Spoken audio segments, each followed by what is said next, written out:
Hi, I'm Vivana. And I swear to God, this all started with an envelope. Thick. Heavier than the usual junk mail. That kind of heft that whispers, something expensive is inside. The kind of envelope that makes your stomach do that slow, slippery turn before you even know why. The insurance seal is embossed, smooth, raised, cold under my thumb like a warning. I didn't rip it open. I'm not that kind of person. No, I peeled it open. Corner by corner, careful and neat, because I already knew I was going to want to preserve the evidence. Inside, a stack of papers. Multiple pages, clipped together at the top. The pages are crisp. Clean. Like fresh snow before the blood hits it. My eyes land on the top line. Claim amount, $103,482.76. Patient, Reed Sutton. Relationship to primary policyholder, spouse. Spouse. Spouse? I blink. Read it again. And again. My brain does this thing when it gets overwhelmed, this slow, methodical panic, like watching myself drown through glass. Reed is my brother. My older, useless, parasite of a brother who's never held down a job for more than 6 weeks, still sleeps in the basement when he's not couch surfing, and once borrowed my car and pawned the stereo. And now he's somehow my husband? I flip through the pages. There's no mistake. A surgery bill from St. Joseph's Hospital. Emergency admission. Orthopedic team. Spinal fusion. Recovery room fees, anesthesia, follow-up. Even a $900 charge for hospital slippers. I have never signed any of this. I've never added Reed to anything except maybe a blocked caller list. But someone did. Someone forged my name. Someone hacked my insurance policy. Someone took my identity, flipped it inside out, and used it to cover a 6-figure surgery for a man who still refers to Hot Pockets as fine cuisine. And there are only 2 people in the world who have access to my personal info, my insurance logins, my damn social security number. Mom and Dad. It's late when I storm into their kitchen. 1 a.m., maybe 2. I don't check. I'm not in the mood for time. I'm in the mood for blood. Mom's at the table. Still awake. Still fully dressed. Like she knew I'd be coming. She doesn't look surprised to see me. She doesn't say hi. She just folds her hands in her lap and says, "Vivana, sit down." "Don't," I snap. I toss the papers onto the table. They scatter like shrapnel. You want to tell me why Reed is listed as my spouse on my health insurance? Or do you want to go with the weird cult accident angle first? Her mouth tightens. No guilt.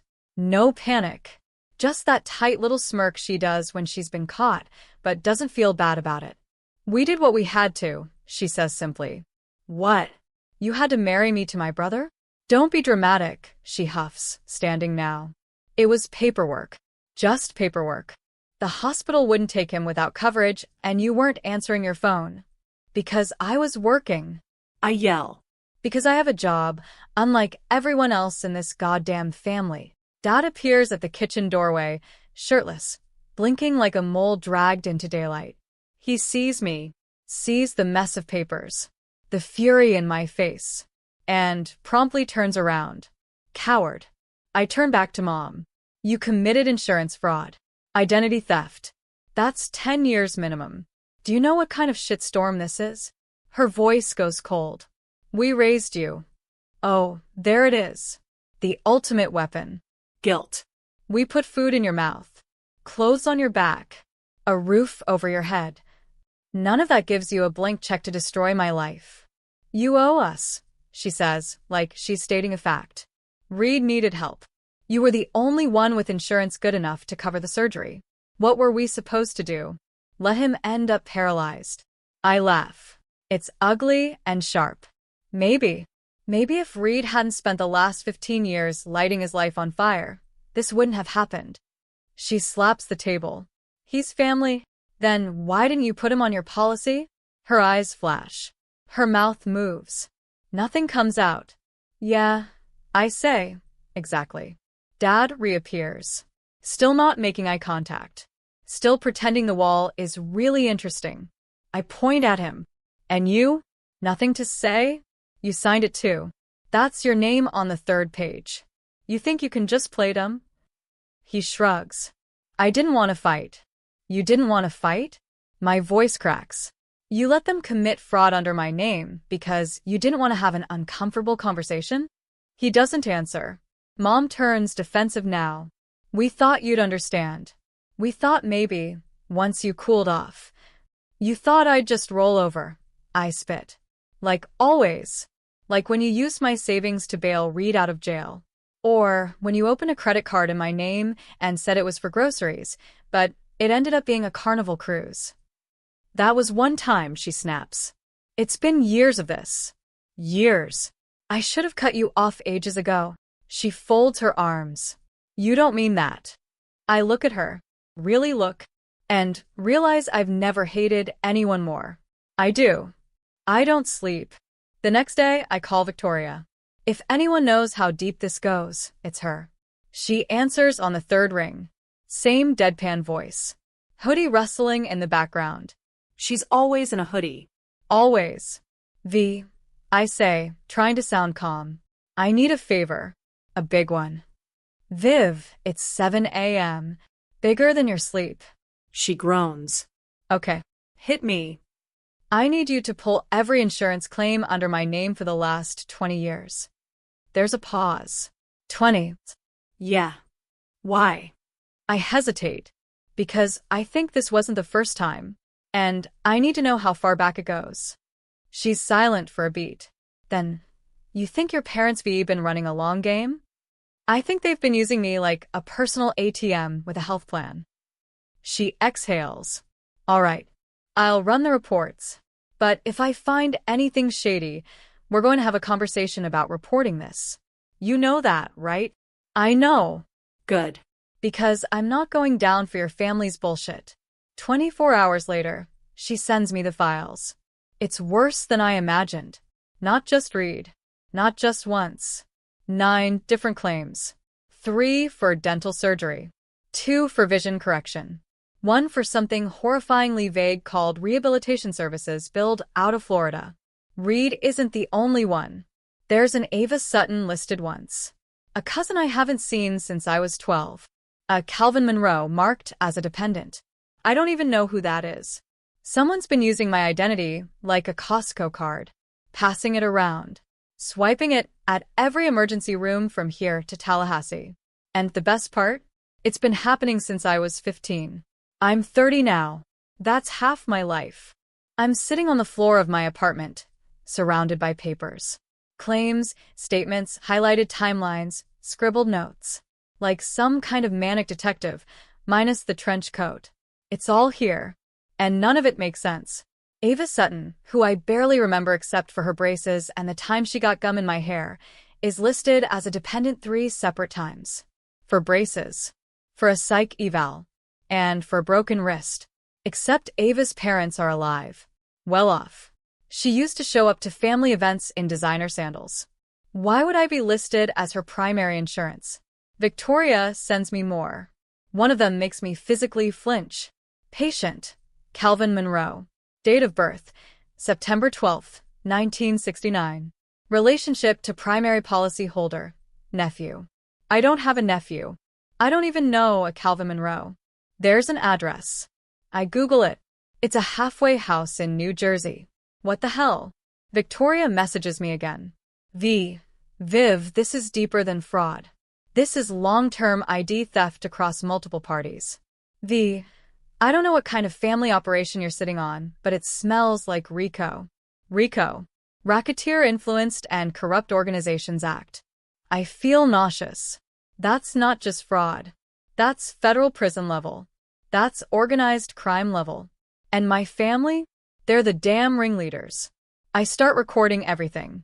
Calls. Meetings. Even conversations with my parents, secretly, phone in my pocket. If I'm going down, I'm taking them with me. The next time I show up at the house, I bring coffee like it's a peace offering. But really, I want them comfortable. Loose. Sloppy. Mom's in the garden, snipping dead heads off the roses like she's auditioning for a suburban version of Dexter. I lean on the porch rail. So, when were you going to tell me about Calvin Monroe? She doesn't even flinch. Don't start again. That name mean anything to you? She shrugs. Should it? According to my insurance, he's my nephew. Apparently, he needed rehab. Twice. She finally stops clipping. Oh, for God's sake. That was years ago. You know him. She turns. Your father's cousin's son. It doesn't matter. He needed help. He was on drugs. And so you added him to my insurance? She sighs. Do you ever stop judging? This family is so ungrateful. We try to help. We try to do the right thing. This, I say, pulling the papers from my bag, is not the right thing.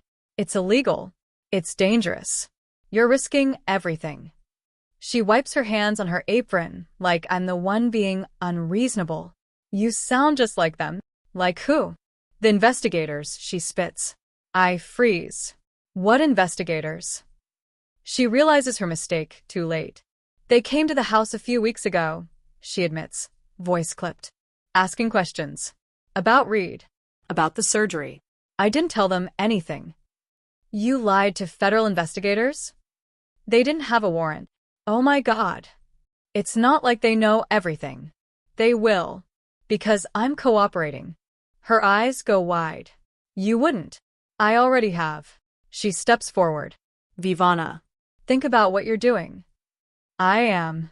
For the first time. That night, I get a call from Reed. Blocked number. Of course. I almost don't answer. Almost.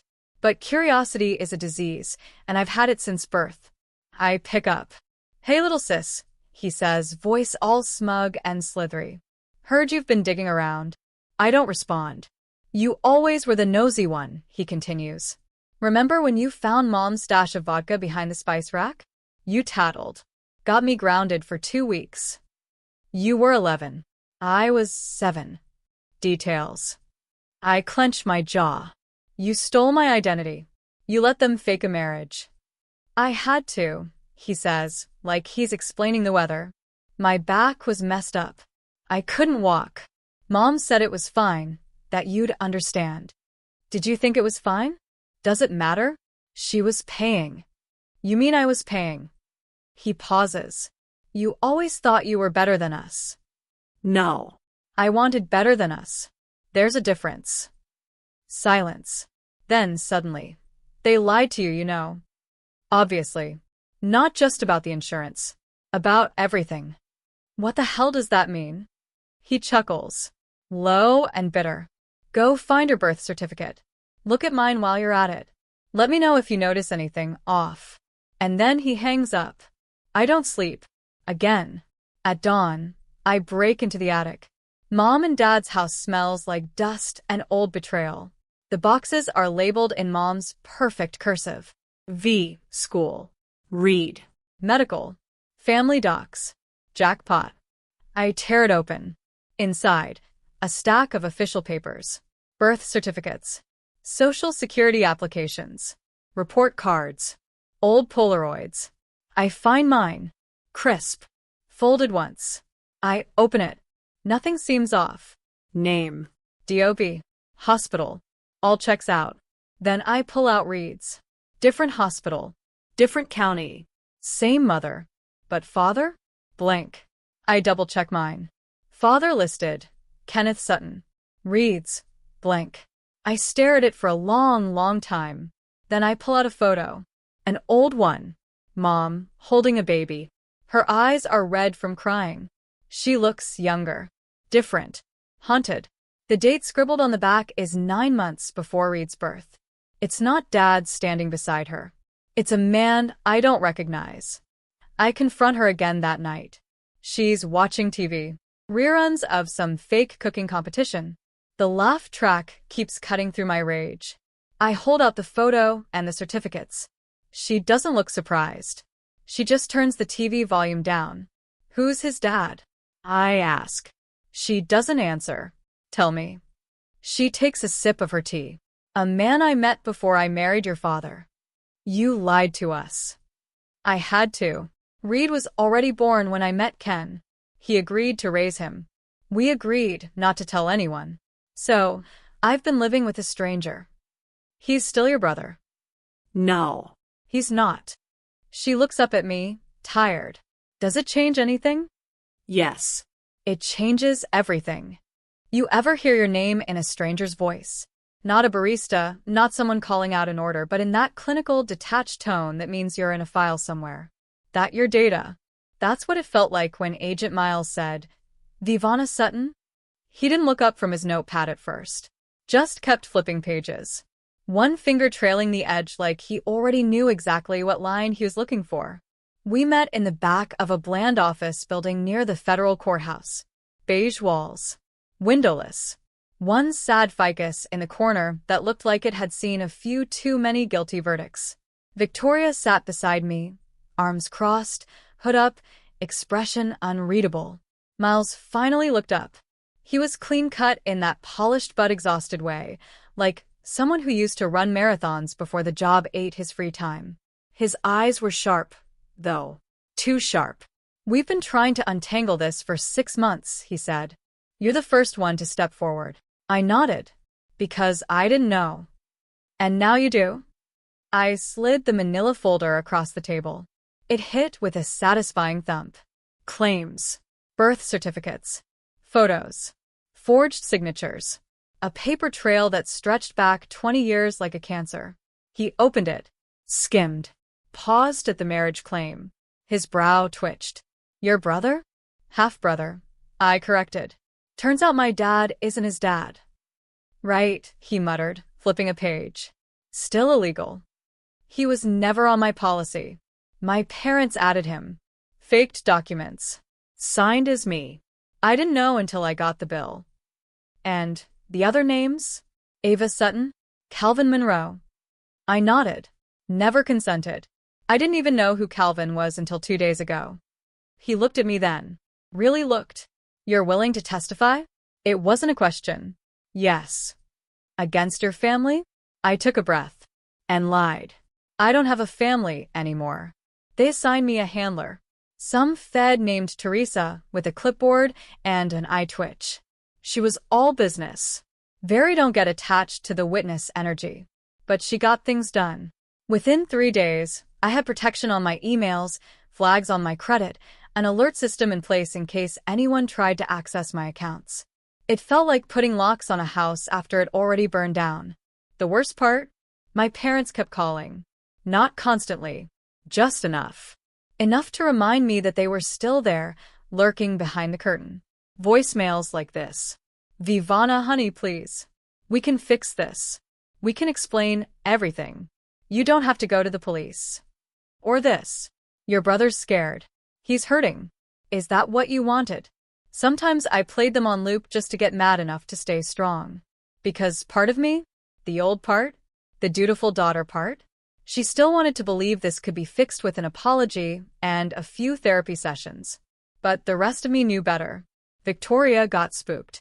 "This is getting too real," she said, pacing my kitchen, hoodie up again, even though it was 82 degrees. I dug into Calvin's medical records. That rehab stint? It wasn't voluntary. Court mandated. What does that mean? It means your insurance was used to pay for a criminal defendant's court-ordered treatment. That's federal fraud and obstruction. Someone faked paperwork to sneak it through the system. "Who?" I asked. She paused. "Then, I think your mom's been working with someone on the inside. Maybe an admin. Maybe a caseworker. There's no way she pulled this off solo." I sat down. The kitchen felt smaller somehow. "She's not that smart," I said.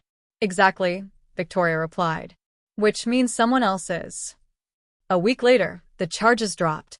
I don't mean disappeared. I mean, they came raining down like a hammer on concrete.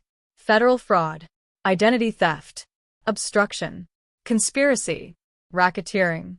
They arrested Mom first. Dad came quietly the next day. Read? He ran. For 2 days, he vanished. Dropped off the map. His phone pinged in 3 states. Texas. Arkansas. Kentucky. When they found him, he was hiding in a motel outside Louisville, eating gas station sushi and playing Call of Duty with an ankle monitor from a different case still on his leg. I didn't go to the arraignment. I didn't need to. I already knew the look they'd give me from across the courtroom. The "you betrayed us" look. Funny, because I always thought betrayal only worked one way. The trial date came fast. Too fast. I was the star witness. They made me practice my answers. Rehearse how to say, I had no knowledge of the fraud. How to keep my voice level. How to breathe without shaking. But when I took the stand and saw my mother sitting there in that beige prison jumpsuit, arms crossed, mouth tight, I didn't feel fear. I felt clean. Burned out, sure. But clean. Until Reed stood up. In the middle of the cross-examination. He'd been whispering with his lawyer. Twitchy. Sweaty. You could feel the panic rolling off him in waves. Then, without warning, he lunged at the bailiff. Screaming. You'll regret this, Vivana. I swear to God. You'll regret this. The courtroom exploded. People screamed. Guards tackled him. His lawyer hit the floor. And I just sat there. Frozen. Watching the boy who used to steal my Halloween candy turn into a man I didn't recognize. That night, I packed a bag. Not out of fear. Out of freedom.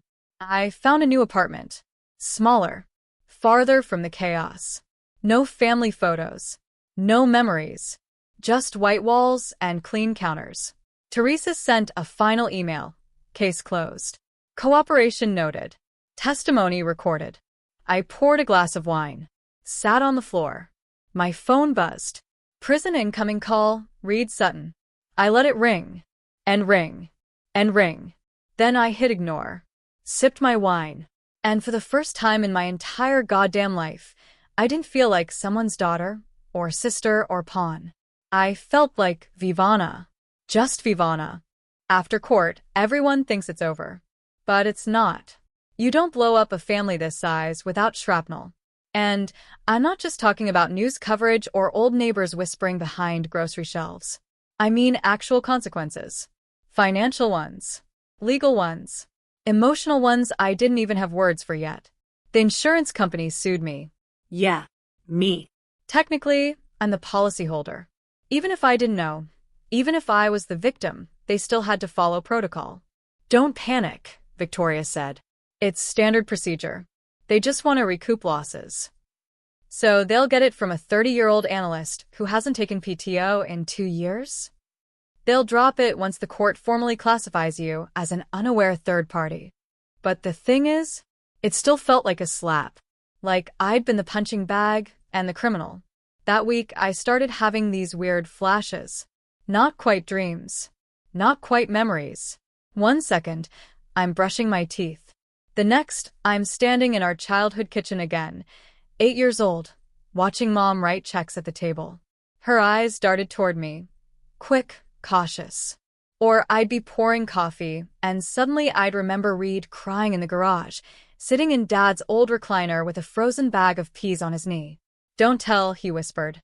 It wasn't a fight, okay? Just a disagreement. I never asked what that meant. I just nodded and locked it up. God. How many red flags did I fold into paper cranes over the years? Then came the articles. Betrayed by blood. Daughter testifies against parents in $100,000 insurance fraud. White-collar wolves. How one family stole from the system and each other. The Sutton scam. Quiet suburb. Loud crimes. They printed my photo. High school yearbook, naturally. The kind where my eyes are mid-blink, and I'm wearing a cardigan like I'm already middle-aged. People from college messaged me. Old coworkers. A random guy I dated for 2 months in 2017. Hey, just read about what happened. Crazy stuff. Hope you're okay. Translation. Your life exploded, and it made the news. Cool, cool, cool. But the worst part? My aunt. Mom's sister, Colleen. She lived in Vermont, ran a wellness blog, drank hot lemon water like it was sacrament. She emailed me. Vivana, I'm sorry. But I can't believe you turned them in. Your mom may have done things wrong, but she loved you. You didn't have to destroy her. Some things are better handled privately. I stared at the screen so long the cursor started to blur. Handled privately. Like a rash? I didn't respond. Just deleted it. Blocked her. Poured a drink. Because what else was I gonna do? Meanwhile, Reed was still making headlines. Courtroom outburst. Defendant attacks bailiff after sister's testimony. He got extra charges. Assault. Contempt. He'd be in prison for a while. Mom took a plea deal. So did Dad. Lower sentences. Less drama. But I still couldn't go out without someone whispering. That's the girl. The one who sold out her own family. No one whispers about the kind of family that adds their son to your insurance as your husband. But sell them out? Suddenly, you're a traitor. Victoria dragged me out for drinks the Friday after the verdicts landed. We went to some rooftop bar with overpriced cocktails and wall art that looked like it was made of recycled anxiety. You did the right thing, she said. I nodded. I know, but you still feel like shit. Yep. We drank. She asked, you ever think about disappearing? All the time. Like, really disappearing. New name. New city. Just vanish. I have a job. She rolled her eyes. Jobs can be replaced. Souls? Not so much. Okay, Plato. She grinned. I'm just saying, you could start over. I looked out at the skyline. Felt like standing on the edge of a cliff. Like the air was thin and alive. Maybe she was right. That night, I went home and opened a file on my computer. Title. The list. Every name. Every charge. Every forged document. Every person linked to the fraud. Even the ones who hadn't been caught yet. Because here's the thing no one tells you about testifying. It's addictive. Once you tell the truth, you want to tell all of it. And there was still more to dig. Here's the thing about truth. It doesn't stop bleeding once you rip it open. You think it's a single wound. One betrayal. One lie. Something you can stitch up and move on from. But no. It's a damn infection. Deep. Sprawling. Invisible until you're sick from it. I couldn't sleep. Not in that quiet, white-walled apartment. Not with my phone on silent and wine on the table and the whole world thinking I'd moved on. Because I hadn't. I couldn't. Not until I knew how far the rot had spread. So I started digging. The list helped. It gave me somewhere to pour the storm. Name after name. Some were familiar. Cousins, old neighbors, the guy who used to babysit me when I was 8 and Mom forgot to pay him for 3 weeks. But others? Strangers. Ghosts. I found 2 different people who'd filed insurance claims under my policy. 2 people I had never met. One listed as a cousin. One as a domestic partner. All with forged paperwork. And all filed through the same mid-level agent who signed off on my marriage to Reed. So I found her. Name, Dana Carr. Job title, Claims Processing Manager, Mid-State Insurance. 3 divorces. 5 years from retirement. Smoked the kind of cigarettes that leave a yellow ghost trail behind them. She worked out of a low-rise office with plastic plants and vending machines that hadn't been restocked since the Obama administration. I walked in pretending to be a concerned policyholder. Wore a blazer. Took a breath. My name's Vivana Sutton. I said at her desk. She froze. Not a blink. Not a twitch. Just still. Like someone trying not to make a sudden movement near a predator. Then she smiled. That polite, pinched corporate smile. Oh yes, she said. I've heard of you. Bet she had. I didn't waste time. You signed off on a number of fraudulent claims using my name and policy, including one that listed my half-brother as my husband. Now, hold on. I'm not here to argue, I said. I'm here to understand. She looked around, lowered her voice. I didn't know. Not at first. That lie came too fast. Too smooth. You knew eventually, I said. She hesitated, then nodded. Your mother was persuasive. She came in person. She had documents. Letters. She said it was all a big mix-up and the system flagged it, but she swore it was just a clerical issue. And she paid. Paid. Not me, she said quickly. She donated. To the department. Gift cards. Catering. Little things. It was subtle, but it added up. I stared at her. You were bought with Panera trays and Target gift cards? She winced. Look, I'm not proud, but I wasn't the only one. She had someone above me, too. Director level. Some guy named Edwin.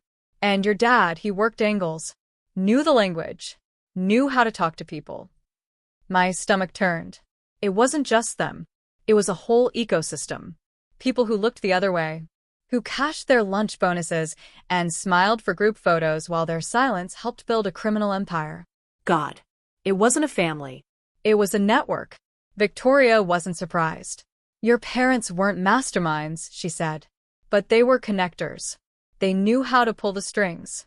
Let others take the fall if it went sideways. They used me like a puppet. They used everyone. I poured 2 glasses of cheap scotch and handed her one. What do I do with this? I asked. All of this. She clinked her glass against mine. You finish it. I sent everything I had to the feds. Emails, transcripts, printouts, a note that just said, I'm not done, and neither are they. Teresa emailed back. Be careful. No emoji. No warm wishes. Just that. Be careful. The next call came at 2:43 a.m. Blocked number. I let it go to voicemail. 30 seconds later, the message hit. I listened with shaking hands. Reed's voice. Tight. Tense. Whispering. You think you're safe? You think this makes you clean? You're Sutton. You'll never outrun that. Click. Nothing else. No threat. Not exactly. Just a reminder. I could burn down the house, but the smoke? That belonged to me forever. I started therapy. The therapist was young, maybe 35, with pink glasses and a bookshelf that looked like it belonged in a Pinterest post. She said words like boundaries and enmeshment and trauma response. But mostly she just listened. Let me talk. And when I finally told her, I think I was complicit, she didn't flinch. She just said, that's how systems like this survive. By convincing the victims they participated. I didn't cry, but I wanted to. 2 weeks later, I got a letter. Handwritten. No return address. Inside was a single sheet of paper. A birth certificate. Reads. But something was different. Mother, Lorraine Sutton. Father, unknown. Not Donald. Not the man who raised him. Not the man who used to disappear for weeks on business. Just blank. My stomach bottomed out. They'd always told me we were close. That he was just 2 years younger. That we shared everything. But that was a lie, too. And suddenly I knew why he hated me so much. I was the daughter. He was the cover-up. I stared at the birth certificate for a long time. Not in shock. Not even denial. Just silence. Like my brain had disconnected and gone cold to keep from overheating. Father, unknown. I read it again and again, tracing the curve of each letter, like it might rearrange into something that made sense. Because this changed everything. Not just Reed. Me. Who I thought I was. What I thought I understood. The architecture of my whole life cracked under the weight of that blank space. And for the first time I wondered, was this whole thing ever about the money? Or was it about control? I didn't tell Victoria right away. Or Teresa. Or anyone. I needed to sit with it. Needed to poke it until it stopped screaming. But I did start digging again. Not into the fraud. Into the past. Mom kept photo albums in a cedar trunk at their old house. I still had a key. The place had been seized, but it wasn't gutted yet. I went alone. Brought gloves. Told myself it was foreclosure. That was a lie. I needed evidence. Something that explained how I ended up babysitting a brother who was actually a stranger. A stranger grafted into my life with paperwork and guilt and whispered orders to keep quiet. The house smelled like mildew and failure. I didn't stay long. Just long enough to pull the trunk from the closet and crack it open. Inside were the albums, labeled by year. I flipped through them like they were forensic files. There I was at 6, missing teeth, gap-toothed grin, birthday cake on my cheeks. Then at 10, standing next to Mom at some beach. She's in sunglasses. I'm sunburned. Her hand's not touching my shoulder. She used to touch Reed in pictures. Hug him. Hold his hand. But me? I was there. Just present. In one album, 1998, there was a photo of a man I didn't recognize. Tall. Thin. longish hair. He had a strange smirk and a tired posture, like he'd been talked into the photo. He was holding a baby. Read. On the back, written in pencil, Jonah, visit May 12th. I flipped the photo around, stared at the name. Jonah. It wasn't Dad. I knew that. Even younger, Donald had never looked like that, never smiled like that. And that baby? That was Reed. I Googled the date. It matched Reed's first birthday. My stomach twisted. So I started looking up the name. Jonah Wexler, born 1974. Former nurse. Lost license in 1999 for forging prescriptions. Lived in the next town over. I stared at his mugshot online. Same face. Older. Sunken cheeks. Same smirk. My hands shook as I clicked through old articles. Turns out Jonah was arrested once for trying to fake a paternity test. Sued a woman for child support, a child he didn't father. Tried to force her to pay him back for emotional distress. Lost the case. Sound familiar? I sent everything to Victoria. She called within 10 minutes. Jesus, she said. Are you sitting down? Obviously not, I said. I was pacing. Sweating. One hand gripping a kitchen chair like it might fly away. Jonah Wexler didn't just have a thing for lawsuits, she said. He was part of a ring. Back in the early 2000s. Insurance fraud, prescription mills, fake IDs. He testified against his partners and got a plea deal. So, he's connected. More than that. He knew your mom. And guess what? His name shows up in a different insurance policy. One filed under your grandmother's name. Same signature style. I felt like vomiting. Do you think he's Reed's dad? I'd bet my pension. I didn't tell Reed. He didn't deserve it. Let him sit in prison thinking Donald was his father. Let him rot in that lie the way I rotted in mine. But I did send an anonymous tip to the feds. They could trace Jonah.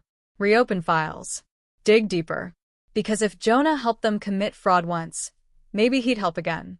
Or maybe he'd just go down with them. Either way, I was done playing nice. Then the letters started. Anonymous. Sloppy handwriting. No return address. The first one just said, "You think you're better than us now." The second, "You don't even know half the story." The third, "You're just like her." That one sent me into a spiral. Because what if it was true? What if all this digging, all this rage, it wasn't justice? What if it was revenge? I asked my therapist. She looked me dead in the eyes and said, "Revenge is just justice with teeth." I laughed for the first time in weeks. Then I cried. Hard. Ugly. At night, I started rereading my old journals. I hadn't looked at them in years. At 15, I wrote, "Mom never listens unless I'm sick. Then she brings soup and smiles like she doesn't hate me." At 17, Reed took my car without asking. Dad told me to get over it. Said I was being emotional. At 21, got promoted. Mom asked if I'd be able to afford a real place now. Reed moved in with a girl he just met. They threw a party. Guess who paid for the keg? They weren't a family. They were squatters in my life. Every boundary I tried to build, they tore down and called it love. I filed to legally change my name. Not just to drop Reed from my policy. To drop the whole damn thing. Sutton had become poison in my mouth. A badge I didn't earn, didn't want. I picked something simple. Vivana Lane. Clean. Quiet. Mine. The paperwork took 2 weeks. The name change didn't erase anything. But it felt like taking a match to a bridge I never wanted to cross again. The name change didn't fix my life. But it helped me breathe. Vivana Lane. It sounded like a woman who had boundaries. Who locked her door. Who knew how to say no without guilt curling around her spine. But it didn't protect me from what came next. Because while I was busy tearing down the past had started to retaliate. The fourth letter came with no note. Just a photograph. Grainy. Taken through glass. Me, at my apartment window. Pouring wine. In a t-shirt. Hair up. Alone. I dropped it on the counter like it burned. Then I turned off every light in the house and stood in the dark with a knife in my hand for 2 hours. Victoria showed up the next day with a USB drive and a burner phone. "Time to escalate," she said. "You ready?" I nodded. She plugged in the USB. On it were hundreds of documents. Some she'd pulled from internal systems, some from anonymous tips, and some, she admitted, from someone on the inside. I raised an eyebrow. Inside what? She looked me dead in the face. State government. Her contact was anonymous. Said they'd found inconsistencies in state aid programs, disability claims, dependent support, education grants, all linked to the same small cluster of names, many of which matched people on my list. A few had even been processed or approved by the same official. Someone in the Department of Human Services. Name: Carla Fenwick. The name sounded familiar. I searched my emails, and there it was, a birthday card from 5 years ago, signed Auntie Carla 2 hearts. Turns out Carla wasn't a blood relative. She was my mom's childhood friend. Used to babysit Reed. Took us to the zoo once. And now, she worked a desk job processing support applications, and had been quietly funneling approvals through for fake dependents tied to my identity. Victoria cracked her knuckles like it was game day. "We bring this to the DOJ," she said. "We don't stop until someone wears handcuffs." Teresa agreed. She came over with a briefcase full of printed evidence and that hard-edged, sleep-deprived stare that only federal agents and first-time mothers seem to pull off convincingly. "They've been doing this for decades," she said. "Layered. Patient. Not flashy. Which is why it worked." "How many people were in on it?" "We're still counting," she said. "But it's bigger than we thought. A network of favors, forged forms, payoffs in kind. Sometimes cash. Sometimes just silence." I wanted to scream. Instead, I poured her coffee and asked, "Do you think they started it? Or just inherited it?" She looked at me. "I think they learned it. And taught it. A legacy of lies." The federal case reopened. This time, it wasn't just fraud. It was racketeering, criminal conspiracy, government corruption, abuse of federal programs, mail fraud, wire fraud, identity theft, and at the center of it, my parents, not as masterminds, but as pillars. They weren't smart enough to create it, but they were essential to keeping it running. They knew who to call, who to threaten, who to flatter, who to use. They were the people you handed your secrets to, knowing they'd lock them up because they had just as many. When Carla was arrested, it made the news. Small headline. Local paper. DHS worker accused in fraud case. No mention of my name. No mention of Reed. But in the comments section online, someone wrote, "Bet the Suttons are involved. They always are." And 50 people liked it. I kept a journal again. Wrote in it every morning. Some days it was just, still alive, still angry, still me. Other days it was, I want them to suffer. I want someone to say sorry. I want peace. But peace is slow. And suffering? That doesn't land where you expect it. The next court date was public. My parents were being arraigned on new charges. Reed was brought in to testify. He walked into the courtroom in chains. Orange jumpsuit. Eyes wild. And when the judge denied his request to speak freely, he snapped, leapt from the stand and lunged toward the bench. A bailiff grabbed him midair. And Reed, sweet, petty, parasitic Reed, bit him. Hard. The bailiff screamed. Chaos. The courtroom emptied. And over it all, Reed shouted, "You'll regret this." I didn't flinch, didn't cry, didn't even blink.